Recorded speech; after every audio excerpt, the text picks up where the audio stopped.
Hello, everyone. Yes, this is the Impact Life Show, and my name again is Isioma Success Olubenga. It's my delight and pleasure to bring you the show today, as our custom is, and we always do every Tuesday. We are excited every time to share and to just inspire us to live impactfully.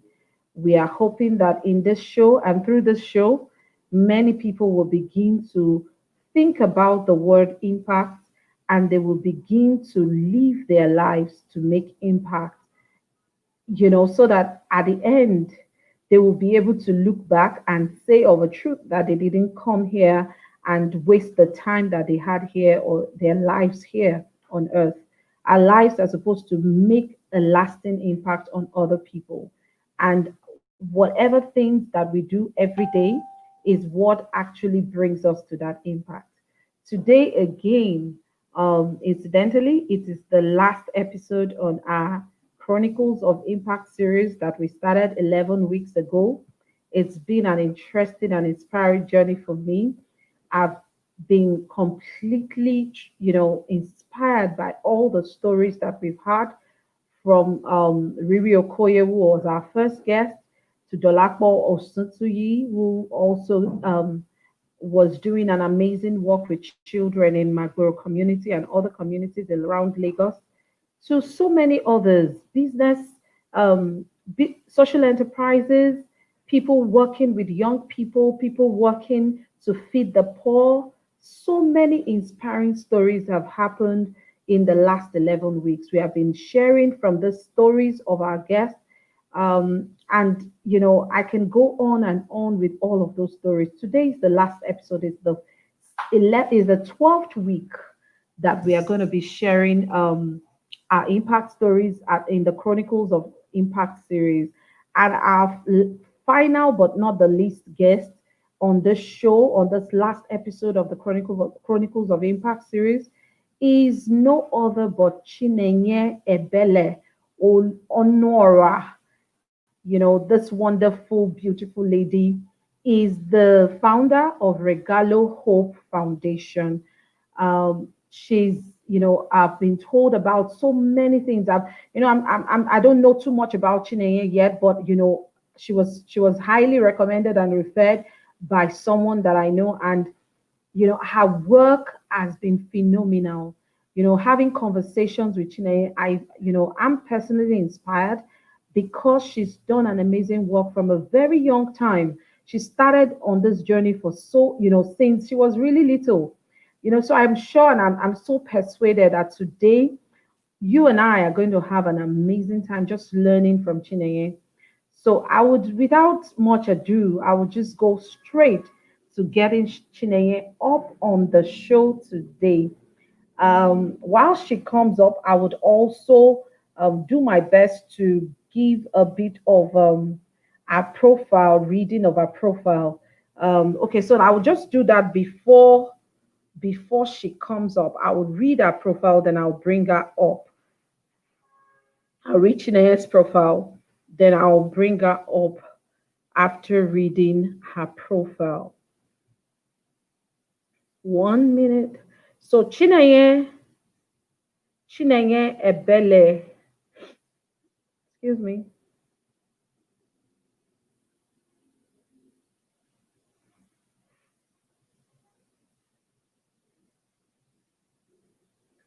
Okay,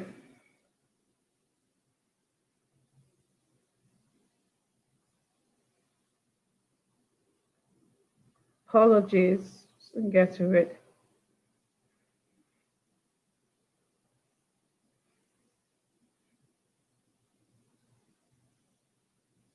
Okay, so Chinenye Ebele Onuorah is the managing director and brand consultant at Regalo Ventures, founder and project director at Regalo Hope Foundation. Chinenye has over 9 years of experience in both organizations. Chinenye is an advocate of decent and healthy living, quality education for all, and selfless service to humanity. She has managed countless corporate and social events via Regalo Ventures for multinationals and individuals, an establishment divided into corporate and retail sections. In January 2019, Chinenye was awarded Africa Goodwill Icon Award for our commitment towards the strengthening of educational systems in disadvantaged communities in Lagos. In April 2019, her NGO emerged the winner for NGO of the Year via the Nigerian Women Achievers Platform Award Platform.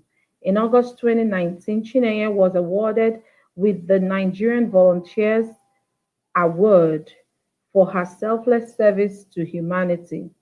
In September 2019, she was also awarded the DDEA Humanitarian Award in the United States of America. Chinenye has received professional training from Leap Africa, NYAP, Yale Network Analysis Institute in Youth Leadership, Public Speaking and Management Strategies. Chinenye can aptly be described as a humanitarian while wind blowing hard on the core of humanity, ranging from the homeless and that the society have turned their backs on, those that cannot meet the daily mark of existence, otherwise described as the poor, the widows, the needy, the homeless, abandoned, or etc., all category of the rejected in the society. Through her work, lives have been positively transformed. This woman with a heart of gold has given her heart to the people on the streets, those in the very odd corners of economic deprivation, thereby adding tangible value to the society. Chinenye is in pursuit of the SDG 3, 4, 8, and 17. She mentors women in the slum and helps them via her Regalo Hopes Foundation with capital to start off petty trade. She runs a mentoring club for teenagers in some schools in Nigeria. She has awarded educational scholarship to over 100 children via our foundation. She has also organized several community charity outreach in disadvantaged communities. She is also addressed by her chieftaincy title, Otu Obad one of Irunge Bahu Cross River State. This came about as an act of gratitude from the community whose only health center was renovated by her even before she registered her charity foundation. Chinenye is a graduate of biomedical engineering from the Federal University of Technology, Owerri, Nigeria. It is such an impressive profile. And here we are on the show today. We are meeting Chinenye Ebele Onuorah. So great to meet you, Chinenye. Same here. Yes, so great to meet you. So, on this show, usually what we do is to ask that our guests introduces or just generally just help us to experience them beyond the profile. So, can we meet you, Chineye? Can our guests meet you? Okay, Our so viewers, my sorry, did I say guests? Our viewers. Can our viewers meet you today, Chineye?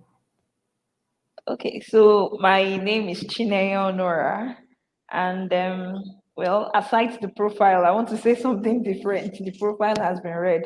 So Yeah. I'm the second child in a family of out of five children. I'm the second child. I'm the second girl. I was born in Lagos. I schooled in Lagos. That's my secondary education, and then university in Owerri in Nigeria. So Mm. aside everything I do, I like um, I like gisting. I like gisting. I Wow. like So you're going to skipping. have a good time. Mm. I like skipping, and I like surfing the internet. So that's basically what I do Mm. when I'm not doing anything serious. Mm. And what's serious for you? When you say anything serious, what is really serious for you? Work is serious because you have deadlines to Mm, meet, targets to mm. meet, reach, and all that. So aside to work, that's what you'll find me doing. Fantastic. So it's so good to hear that from you, Chinenye. And like I said, I'm glad that you like gisting. So today we're going to really gist. So it's gisting time for us today. Okay. Like also, like I mentioned to the viewers, incidentally, this is the last episode of the Chronicles of Impact series, where we had on the show our guests sharing their impact stories and we learning from their stories what worked for them and what they did right, on their journeys. So, Chineye, I would like to understand how did you, tell us about your growing up days, your family, you told us a bit, but just tell us a bit more about how it was for you growing up. Was it because of some of the things you went through as a child that is making you do the things that you do? Just, I really want to understand where you're coming from, with this with your life and how you were able to go through that early days, what happened, you know share with us, please. Okay, well, you know, for every part of my life, they are all groups, they are projects, and for every project, I have one or two things that have inspired me to do what I do. Like, Mm, if we are going to go into why I got into running a non-profit organization, well, I would say back in the days when I was in secondary school, like I said, I schooled. mhm, So, and then there was this anti-AIDS organization, Nigerian Youth AIDS Program, and they wanted to establish like come up with clubs in yeah, secondary schools, government secondary schools. You know, then we used to have press club, literacy club, yeah, JCI, and so many other clubs. So they came and said mhm, they wanted to kick off an anti-AIDS club in school, and people were running away. They were like, anti-AIDS, yeah, no, I can't do that type. It's going to be boring. No yeah, joint meetings to go and dance and boogie it down. Well, I got interested because for me, I've always been all about effecting change, making impact, mhm, you mhm, know. So I got interested along the line. I got to lead the club for some years. So mhm, everybody could see, when you're in a leadership position, it's easy for people to yeah, notice you when you're at the mhm, back. So because I was leading, I was doing more. I had many opportunities to visit their office, do lots of yeah, training and all that, get into youth activities and all that. mhm, So when I was in secondary school, they wrote me a letter. Then we didn't have mhm, phones like now. So they wrote me a yeah, letter and then they said they wanted me to come and work with them as an intern, pending when I get into the university. And then I just jumped up. I was available to resume immediately. So the next day, I just walked down. Then we're staying in Ijesha, and the office was at Adeni Rogusoya. So I just okay, boarded a bus and checked the remaining part of the office. And I went, I was like, I'm ready. I'm available to resume immediately. So I started work. And then, you know, well, because I was a young person and they were pushing, there was this AIDS campaign going on, the A to C's of health and all that. So the strategy was pushing young people, and the target mhm, was Shita community and small London. So for okay, them, they said it's better to push young people so that these youth get to listen. And they were establishing counseling booths in most of these areas. So that was how okay, I started this campaign, started talking to young people, preaching, don't do this, abstain, be faithful, and the other mhm, one, the C part, the condom use, and also for me, I started. And then I got into the university and I just wanted to help. For me, anybody who has no who knows me or anybody who knows me will know that I'm somebody that, I just wherever. It doesn't have to be give money, give food like the normal yeah, charity people, what people tag charity. I'm somebody mhm, who just wants to just see change happen, no matter what it is, no mhm, matter how it is. And then I got into school.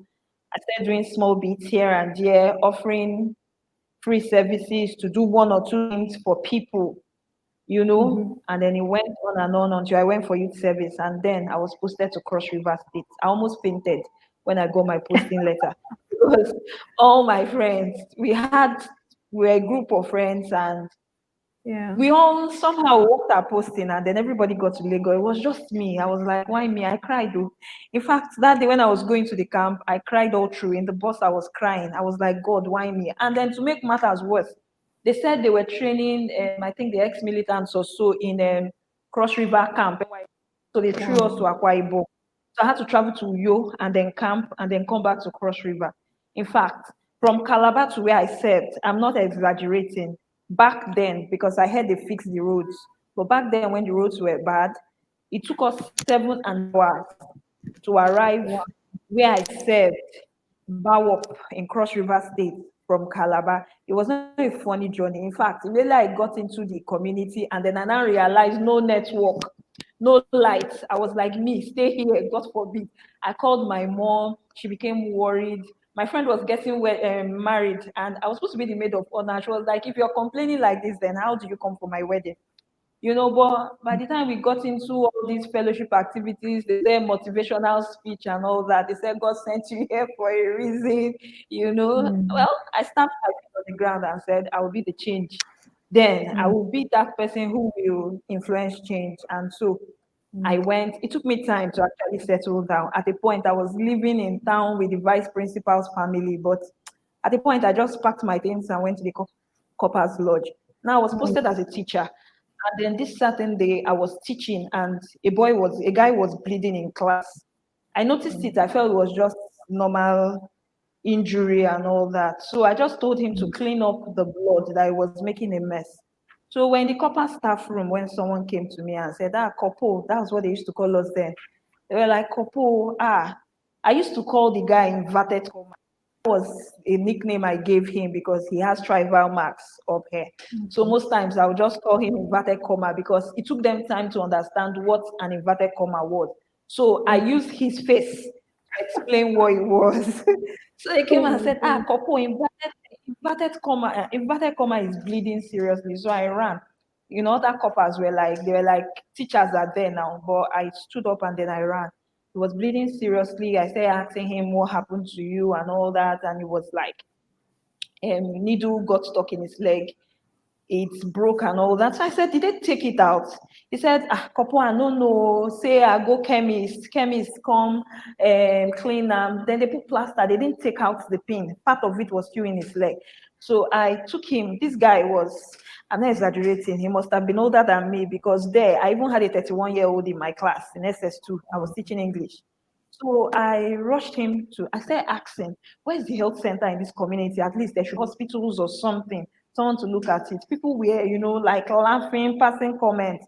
So I stopped a bike and the guy drove me to the next community. So the next community now said there should be somebody and a health center in the community I serve. So, but I Mm. told them, please just treat him and then maybe you can refer us. So they finished it. And then and I said, okay, let me go and even find out where the health center is, Yeah. because already I was already experiencing women giving birth in their homes and all that. Some of them were dying, and there was this rumor that most of the young girls had HIV. I was like, did Mm. they test them, or are you just assuming that they have HIV because you think Mm. they are promiscuous? Mm. So it made me take a trip to the health center because I became curious. And Yeah. then I went to the health center and you will not like the sight. In fact, sometimes when I do throwback pictures and I see the pictures of that place was like a poultry. I'm not exaggerating because truth be told, someone was training chicken somewhere around there. And in fact, the place was a mess. But there was a nurse. I met a nurse, a matron there. She was there, it's a government health center, so you have to resume. So she was there. We got talking. I took pictures. The place was from the roof to the windows to the chair. I'm telling you the truth. Even nobody would like to give birth there. It's not about if you have money or so. I went home. I couldn't sleep. I started rolling. I started thinking. I said, what do I do? I made a call. I called my mom, and I thank God my mom has always been supportive of whatever I want to venture. And then I told her, she was like, this is a huge project. How do you want to do it? I was like, I'll do it. Something directed me there, so I have to renovate that place. So I called some friends. I told them what I wanted to do. I drew a budget from curtains to mattresses to bunks to everything. Everything was on that list. And the figure was, I was like, well, I was just saying I would do it. So I divided my list into parts. And then, first of all, I wrote a letter to the clinic in the next village. And I said, please give us bunks because it was a better community. I said, give us bunks. I wrote to the secretariat then, and there was no response. I wasn't getting any response because then you have to write through your area inspector, and then the response was not coming, and my area inspector was saying, are you sure you want to do this project? And I was saying, I have to do this project. If I get approval, if I don't get approval, I have to do it. So he said, go ahead. He got me the approval from Calabar when the local government or the secretariat there wasn't approving, and then I commenced the project. First of all, I had a meeting with the community because working with NIAP, I got to understand the channel of communication. That first, you need the community to accept, the stakeholders to know that you need them to accept. So went into a meeting after much argument. I say copper, they will say government picking. They say they don't give them money. I said they didn't give me any money. I just want to do this because I think if I do this, then I should be able to write letter asking NYSC to post doctors and nurses like coppers, medical people there. So after much argument and all, they agreed. So, and thankfully, the community gave me trees. They said they will give me trees. They can't give me wood, but they will give me trees. I was like, fine, that's a good start. So I got somebody to fall the trees. I got somebody to smooth in woods and everything. I got a carpenter, I got a painter, I got people. I started saying, you please take care of painting, you take care of this. So, and that was how the project began. I renovated everything, putting mosquito nets, bed bunks, mattresses, bed sheets, curtain. Then I demarcated the health center. I had to create a labor ward, a dispensary. I did chairs because I had enough trees, so I could do chairs. I did a notice board, a proper table and chair. The place became, it wasn't fantastic, but it was beautiful, at least compared to what I met. And then we painted. And then that was my first official, like my first project. That was how Regalo Hope Foundation was born. So after doing that, I wanted to do more. It's not just, yes, I won a state award. I won with the cash prize attached to it. I got chieftaincy title, but I didn't stop there. I came back and I just wanted to do more. And then around that time, before I went for service, I lost a friend to hunger. In as much as whenever I tell this story, it breaks my heart. But the truth is, we had before she passed on, and I knew she was managing in school because her dad was late, she was struggling. So, deep down in my heart, I was like, if she was feeding well, the basics at least, just have, like now when we do interventions, I'm always about let's have milk, let's have egg. Because these people, they eat rice somehow every day. So there has to be egg or milk whenever I'm doing intervention. As in, if there's no milk, there must be egg. It's something I do because I believe you should be able to balance one's diet. So somehow she passed on. And, I was like, people are hungry, but, because she was trying to, this kind of thing, you come out and you're saying, I don't get money, and they are saying, oh, you, because they know where you're coming from. So somehow, maybe she was shy to share the fact that she was going through trying times with one or two people, and she just swallowed it, and she was starving because when they were going to do blood transfusion, they were like, it was not passing through. And, I look back and most times her death still hurts. I'm like, it could have been avoided, So because of that too, I ventured out, when I came back from service, I waited for some time and then I worked. I worked for some time, yes. But at the point I had to leave. And when I left, I didn't leave, to be honest, I didn't leave because I wanted to start an NGO. While I was at home, I started out Regalo Ventures. And then from Regalo Ventures, I need because already I was enrolling children in school low key on my own. Like I see a timid child and I'm asking why is she not vibrant? Because for me, I'm a vibrant person. You cannot be dull around me. So when I see someone who is dull around me, I want to push.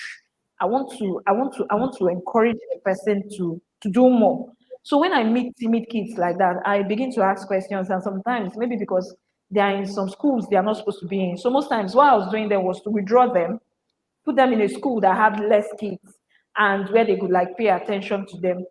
Somehow I was funding fees, but I always tell their parents, please take care of the books, but I'll pay tuition and every other thing. So somehow I was doing it on my own low key, helping women give birth who couldn't go to the hospital, because I always say go to the hospital and all that. But at a point, the body became much more people were calling, people were asking for help. And then I said, let's go public. Let's just do a registration. Let's just make, and even when I went public, I was still like, because my first, when I ventured out for the first time to ask for support, I got insulted. So I drew back. So, but at a point, I was like, I just need to take these insults and just make Yeah. this thing go, just do it, because there's no how I'll be able to fund all these school fees, helping people give birth in normal hospitals, helping people out of their situation. The only way is by going public. Let's see if we can get funds somehow and all that. So that was how Regalo Hope Foundation was born. Let me stop there. Fantastic. You've said so much in the time that you have spoken, and it's so much already. But I want to ask you. You said something very profound about being insulted the first time you tried to ask for funding. Can you tell us about that experience, please? Okay. I We're going to do a project. So I called some people, which is what I always do. But this time around, because we're going to do a donation manage. And for me, most times, like I said, I always drop my list. I don't do let's just go and donate. Let's Mhm. just pack some things. Yes, I'm not saying donations don't count, but for me, when I want to do an intervention, I try to meet the need. That's just who I am. So I drew up list of some sanitary towel to adult diapers to lots of other things. So when I call, I'm not asking you for cash. I'm saying give me this. So someone was like, then I had twins. And someone was like, just say you want diapers for your children, that it's a whole lot for you to raise twins. I was like, what? Did you just say this to me? Oh, I was, so I almost cried. I was like, are you serious? I never even thought to this extent. And somebody's telling me I'm doing fundraising for my twins. So I just stopped. I financed that project alone and went my way. But then I didn't stop there, because truth is, even up to date, you write proposals. I've done a project where, to be honest, I sent out more than 25 proposals. They all came with a no. In fact, a big no. When the emails were coming in, they won't even give you reasons why they can't fund that project. They will just tell you no. And sometimes the truth is, some of these people go ahead to fund somebody else. And you're asking, am I not good enough? What's this person doing that I'm not doing? But over time, I've learned something, that we need to invest in ourselves for people to invest in us. you mhm. know we need to be able to convince people enough that yes, we can do this. So I'm trying, because I will not say I've learned to accept rejection. I'm still trying because last month I almost cried again when one rejection came back. So I'm still trying to accept rejection and to understand that we need to invest in ourselves, like do everything we can to convince people that we are credible enough to do this you That's right. know That's right. I love the dimensions that you're talking about. First, of what you said was about stakeholders in engagement.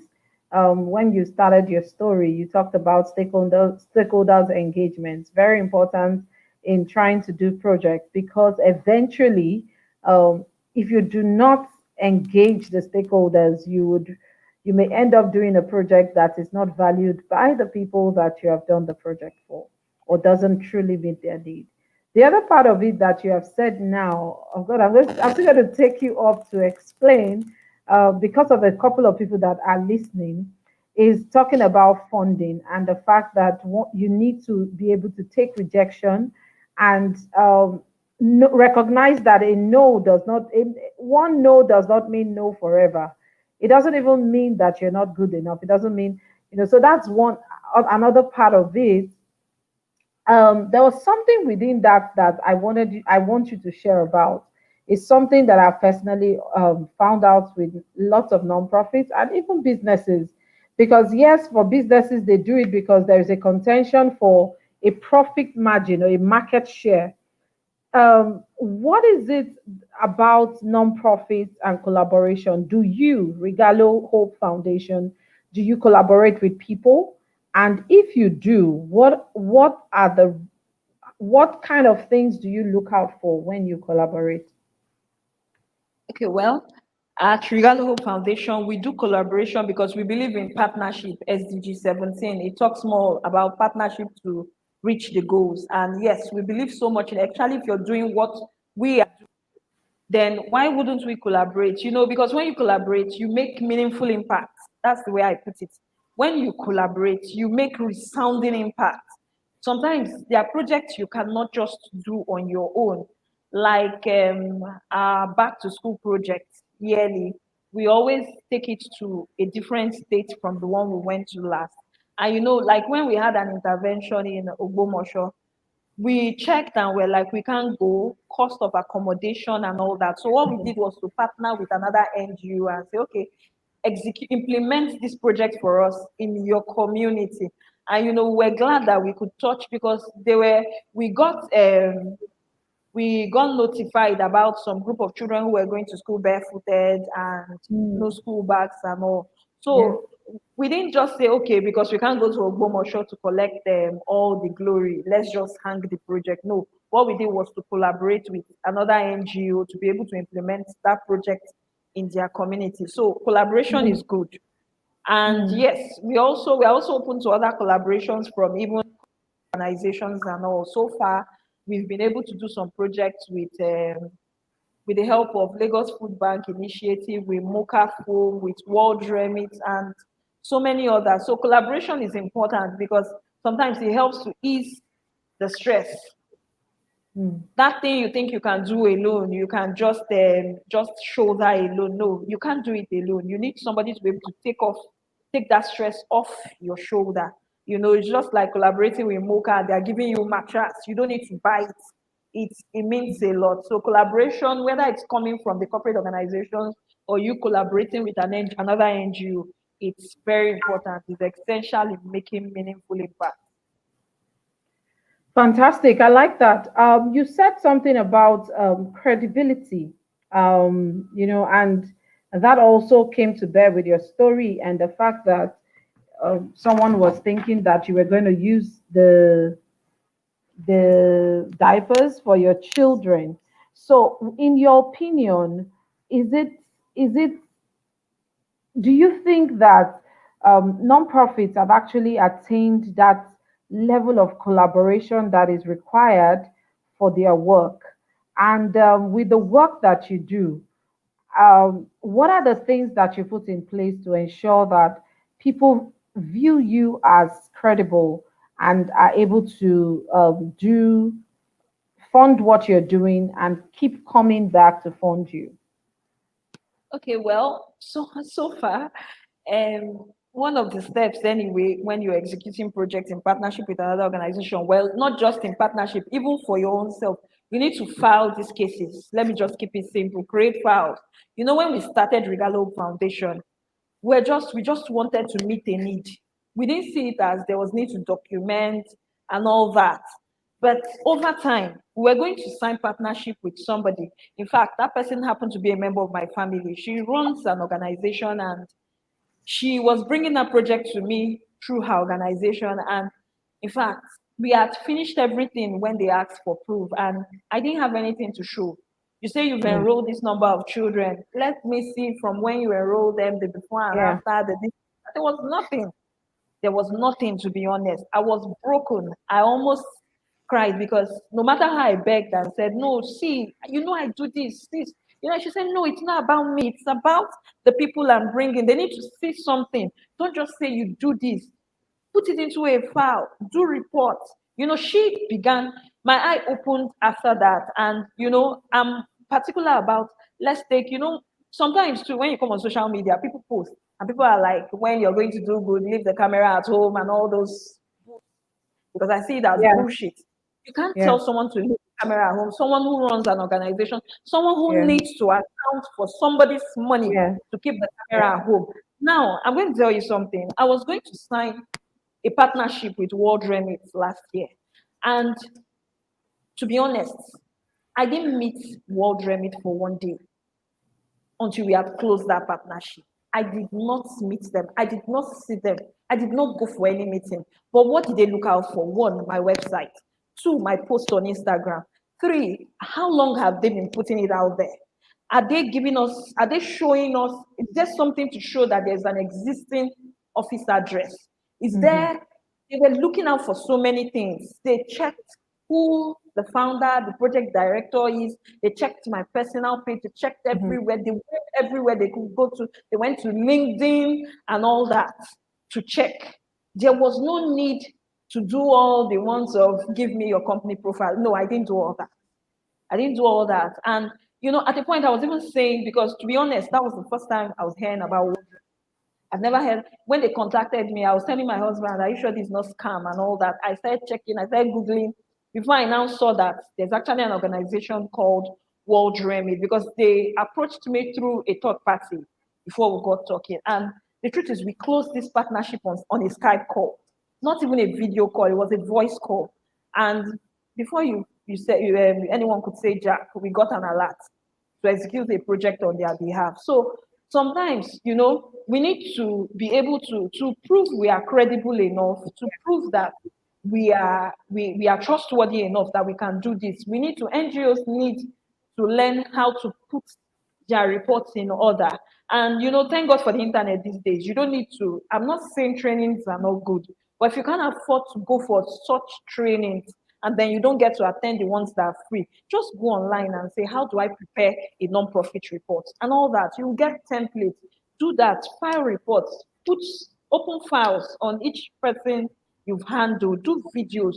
Let the proof. Put it out there. Somebody is watching.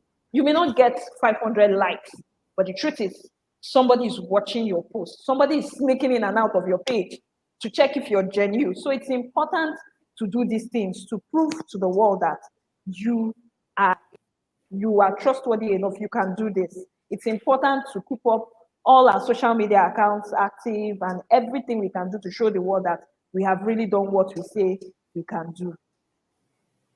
Fantastic. Can you tell us more about your work with women and children at Regalo? Can you tell us structured how do you work with women and how do you work with children? Sure. And what are your core focuses at Regalo? Okay, so okay, let me take the women and children first. So for the women and children, for the women, we have this petty trade startup fund that we give to women in underprivileged communities. And most times we don't wait for them because of this issue of people not being trustworthy. We stopped welcoming people who come to us. Rather, we go to them. We go and do our findings. Even if someone recommends you, we come to the community. We do your know your beneficiary, your address, your history, everything. Does this person really need this money? Or when we've confirmed, sometimes it takes 3 months, 4 months. So those who are patient enough, and because we've done such a know your beneficiaries sometimes and found out that some of them were fraud, some of them lied, some of them will even come with hospital reports that are fake. Yeah. So sometimes it takes 4 to 5 months before we are done with our research and all. So once we are sure that you need the fund, we go ahead, we ask you to locate space so that you don't say we forced you into a business and a space. So you tell us the business you want to do. Once your business is approved, we release funds, we monitor your business for some time, and then we allow you to stay on your own. That's for the women. Then for the children, we have a scholarship program where we enroll children. Most times we pick these children from our community outreaches. For every community outreach we've gone to, we've awarded scholarship to children in that community. So most times we enroll children who have never been to school, children who have dropped out of school for some time. We enroll them, put them back in school, monitor their progress, provide everything until graduation. But at Regalo Foundation, more of what we do is offering up primary school scholarship because we believe in the beginning. We believe that if we give you a little to bite, you should want more. So what we do is to put you in school, taste education and see if you like it. The moment you like the taste, then you should want more. So we do more of primary school enrollment. We clear bills too of people who, Mhm. like, sometime last 2 years, we had this family, their dad was doing well, their mom, they lost their jobs and all. At the point they couldn't afford even paying school fee and the children were going to drop out. So we had to step in. They were in secondary school. We had to step in, clear the bills, and then we saw them through their education for some time until their dad his business picked up and then we stepped out of the thing. So that's what we do with children. Then our Regalo Foundation again, we recently launched a resource center that runs for free. At our resource center, you'll find all the government approved textbooks, up to date textbooks approved by the government. That's what I mean by that is, like, you go to school A and they use this book, school B uses this book. We are doing our best because, okay, let me say we are still equipping it to put in all the books, all the required textbooks from JS1 to SS3 in that resource center. And then we are still trying to provide laptops enabled with data where children can come in and do their research for free. Because these days you find out that they give assignments and they say, go to the internet. They don't even care if this child's parents can even afford an Android phone, or talk more of having data to even do this assignment. So what we intend to do at the resource center is to make sure that everything runs for free. You come in, you have a laptop, you do your research, you read, so that you can stand the competition. We can bridge the gap between the rich and the poor in school so that there's no difference. In fact, we want a situation where those who use the resource center can do better than those in their classrooms. Fantastic. Okay, so this you're doing so much, and I want you to just be able to help me and the viewers group the work that you do into focus areas. So I know that you deal with women and children, and you talked about outreaches. What do you do with the outreaches? In the outreaches, food, Okay, clothing. well, let me just group them. At Regalo Hope Foundation, we have two projects, and one is called the school based project, the other one Mm-hmm. is called the community based project. So Okay. now, under the school based project is where you find the scholarship program, the Mm-hmm. resource center, the Mm-hmm. mentoring club, because we have some schools where we mentor young people. Like, we started that in January before the pandemic, so we had to put a halt to whatever we were doing. So that's what you find under the school-based project. Under the community-based project now, you find the petty trade for women, the startup fund Okay. for women. You Okay. find our community outreaches where we offer free haircuts, Mm-hmm. um, tests, random tests. Um, we do a whole lot at our community outreaches. So Yeah. it's under the community-based project, you'll find that too. So let's just say it's grouped into school-based and community-based projects. So, what has been the encouragement or support for you in the last couple of, since you really went public? What has been the support? You've talked about what you did with World Remit. You have also talked about some Stambik. Is it Stambik? Lagos Food No. Bank Initiative Yes, yes. So, what and has Mocha been the Fund. support, yes, of your work? What has been the support with your work? And can you tell us the majority of your funding? Does it still come from you, or does it still come from, the support that you get? And how has that been? How have you walked through the stages, the different stages of your funding, the processes of your funding? Because from the time you started, you talked about the fact that you were doing a lot of things by yourself, and when you went public and the needs increased, did you get, or did you just do the project based on what you have, or you set a plan for what you want to do and go out to check to get funding? And how has that fared? Do you still do a lot of the stuff with your personal funding at this moment? To be honest, to be very honest, I would say 60% of what we do at Regalo Hope Foundation comes from Regalo Ventures. Because when I was starting out Regalo Hope Foundation, I had to have I created a plan B. I said to myself, I don't want to get to a point where I can't do anything, where I'll be grounded, where if someone says no to me and I can't do anything. So what I do at Regalo Ventures is I created a certain percentage that goes to Regalo Hope Foundation. So I'll say 60% is funded by Regalo Ventures, 20% is funded by family, friends, and then the other 20% comes from maybe organizations, because it doesn't come often. We don't have any funding we signed or partnership that has lasted us like continuous. Most times it's just the one is one, they come back, they do again, they go. So we don't have continuous Mm. partnership. So I would say 20% is funded by corporate organizations, and then 60% more of what we do here is funded by Regalo Ventures. What's your big why, Chinenye? Why do you do this? Well, like I said, I'm passionate about change, even in my little space, even if it's not charity. If I step into a space and I don't like it, I want to change it. So when you find me doing something you think is abnormal, just know that, because I'm a change maker. I just want to impact lives. I just want to create change.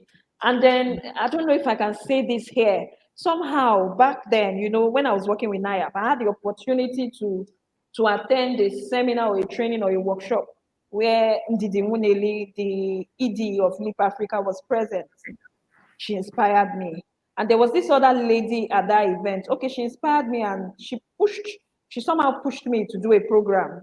I'm sure she wouldn't even remember. In 2005, I had to apply for a leadership program where I was given a certificate of leadership. At this program, I met another lady. I just remember her first name, Nkoli. And they went about why you should effect change in your community, and that people will listen to you when you're a young person, so that the world relies on young people to actually step out and influence change. I'm here because I want to be that change, but Okay. more because somebody pushed me to do what I'm doing. So I'm thankful to all the many people that have pushed me to influence change. Fantastic, fantastic. Uh, you know that someone. What do you think about? Do you think that everyone can make impact, or do you think that some people are not just cut out for this? What do you think? Everybody can make impact. Everybody. Everybody can make impact in their own space. You don't have to be in the NGO. You don't have to be a humanitarian to make change. I remember Mhm. my friend visited the office one day, and I was going on and on about how we couldn't put together our expenses, like we could not have everything. It's not like I never figured out that we could actually drop this in an Excel sheet, but we're not doing it. And I was just ranting, and she was sitting in front of me and she was looking at me, and she's a data analyst. And she looked at me and like, what am I here for? What am I here for? I can actually help you do this, but in the meantime, why not put this? I'll come and do a software for you for free. And to be honest, the next month when they gave me the total of what we had expended in the office, I was like, what? We spent this? Like, so for me, she didn't wait for me to come and beg her. She saw a Mm. need and she effected change. So anybody can make impact. You don't need to be in the NGO to make impact. You can make impact in True. your little space. You don't need to give out money. You can give out your old clothes. Because sometimes Hmm. when we give out these old clothes at outreaches, you see the way people are tampering and almost killing themselves for these clothes. So you don't need to have money. You can give out your old clothes. You can give out your old utensils, and then you'll be seeing that there's one old woman who doesn't even have a good pot in her house. She's appreciating this thing. So we can all make change in our little spaces. We don't need to be humanitarians to make change. Thank you so much. Thank you, Chinenye. You've really knocked off a lot of mind and myths that a lot of people have by what you just said, because so many people have things slashed into their houses, things they don't need, that they bought that they don't need. There's so much that we acquire, just to feel good. Sometimes we buy things to feel good, and we don't even eventually use them. And there's so many people that are out there that are looking out for you know what we think we don't pay attention to is their treasure. So if only we would think about that and look within us, we will find things that other people would be grateful that they have, that we already have, and we don't even think is anything to give out. Thank you, Chinenye. Can you tell someone watching today that feels that is a daunting task to make impact, especially, at the early stage of starting a nonprofit? Can you tell somebody that is watching today or would watch, because a lot more people would watch after now? Can you tell that person what to do? Can you say a word to encourage someone that is just thinking, how do I begin? How do I start? Like I always say, when people come to me, people who want to, or people who have just started their non-profit organizations, they come to me and they're like, I want to do this, I want to do that, I want to do that. I'm like, chill, you can't do everything at once.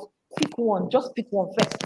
When you're done with one, if you feel you want to extend your wings, then continue. So my advice most times, and I'll still give same advice here, is pick one. And most times, you don't need to pick the one that will drain you financially. We all have what we can do. We have our strengths. There are people who just come and talk, and one person, their family will give them 100K, and then another person will come and give you 200K. But you who is starting, I don't know about your background, and you may talk, and the person will give like God or Lord, I thought there was money in this thing. How do I fund this project? See, there are many projects you can do that you don't need cash Yeah, for. That's why I say to yeah, people most times. Like someone came to me and was like, so what should I do? I said you can start by gathering clothes. Start a clothes bank. Call it a clothes bank. Gather clothes. You have friends. Most of them have clothes and they're afraid to give it out for fear of, like me. Sometimes I want to give out clothes, but I'm like, somebody will say, you cannot buy me a new one. You're giving me the one you've worn. So it's me that is going to wear old clothes. So you can start by gathering these clothes from people and then create a clothes bank where people can come to and pick clothes. Locate mm, fire disaster, fire victims. Locate yeah. explosion victims. It doesn't even have to be in Lagos. And then post your story. The only cash you need to spend now is logistics, moving from place to place. Mm-hmm. But the clothes, you're not buying them, you're gathering them. And then so many others. You can choose to do a health campaign, go on a campaign on one thing or the other. This thing I've learned that it's the way you put out your work that helps you get recognized. It's not even about how much you spend. You may spend millions, but you may not put out your work well. Publicity too is important. That's why I said you need to put your work out there, let people see it. So the way you put out your work, and then these days we even have helps you design these videos and they look like wow, it's really a lot. So start with those projects that will cost you less. And then when you start getting your desired publicity, people want to start keying into your project. Then you can now do that which you want to do, that big project that you want to do to wow everybody. Then you can go into it. That's a better way to kick off a non-profit. Well, wow, wow, wow. Yeah, you have said so much. But you've repeatedly said something about publicity. And I want us to create a balance on this show so that we do not cross the line also. I know that there was a time in the nonprofits that we didn't used to talk about what we did. So that thing about don't let your right hand know what your left hand is doing and all that. It was something, yes, we didn't used to do that. But now we have more people sharing too much, um even taking some people's work to share as their work, No, the just thing in is, the you, bid to share. Hold on, Chinenye, because I'm going somewhere. So you have people in the bid to appear, like they're doing so much and XYZ, they share other people's stuff. Maybe you do something with them, and even before you're done, with what you're doing with them, someone, you just see that what you have done is out there. And I want us to really create a balance, because I personally have seen people that have made that as a reason why they are a bit skeptical to collaborate. You have a lot of issues with communicating impact and people going above the line. There are also issues of of children, when you showcase children indiscriminately, it's actually against the Child Right Act to do a couple of things with children. So I really want us to be able to create a balance in showcasing our work vis-a-vis, some of the things that we do in the nonprofit space that are not altogether ethical. Can you speak to that? Okay, well, for my organization, okay, let me take it one at a time. About not allowing your left hand or your right hand know what you're doing in business. No, I To be no no honest, no no no no no no no no no. Today I said that because I was coming from somewhere. I no, was I'm coming also from going. where we stand. Yeah. No, I'm still going to get there. Yeah. In business, to be honest, I will not let you know what I'm doing, to be honest. But when it comes to non-profit charity work, for me, because I always say this is my own opinion, I think why I should be able to share all the nuggets, everything, all the secrets and all is because I believe in making impact. I want everybody to make impact. So I see no reason in telling you do it this way, do it that way. But then about stealing my work, because that's what I'll call it, is stealing my work. I have issues with that. So at a point when we had problems, we had problems like that at a point, there was this volunteer who he came to volunteer with us.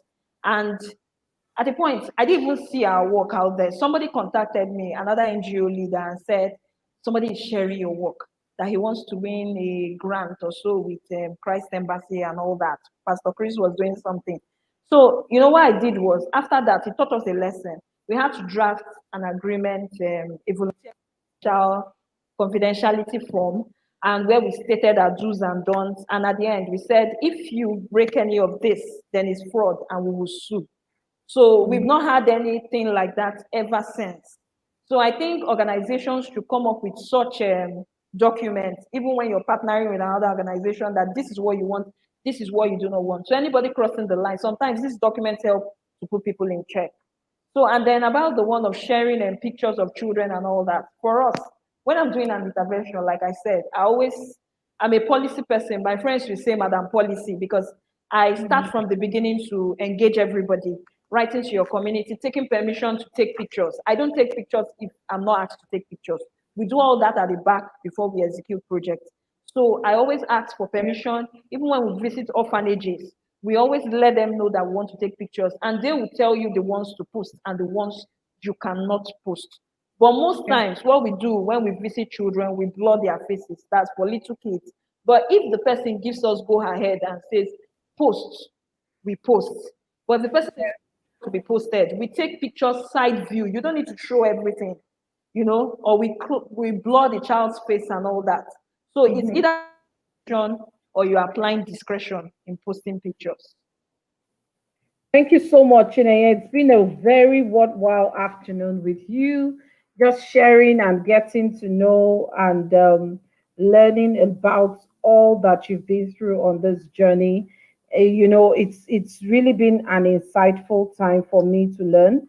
Can you encourage someone that wants to support your work and the things that you do, and talk about how they can support you? Okay. To support us, you can find our account details on our website, www.regalohopefoundation.org. So you see our account details there, or you can actually send us a DM on Instagram and we'll send all that detail to you. If you want to send in cash and all that, our address is on our bio on Instagram. You can also walk into the office and drop your donations in kind. Your website is .org, right? Yes.org. Okay, fantastic. It's scrolling on the screen right now, so you can follow Chinenye on Chini Onuorah on Instagram and follow Regalo Hope Foundation.org, their website.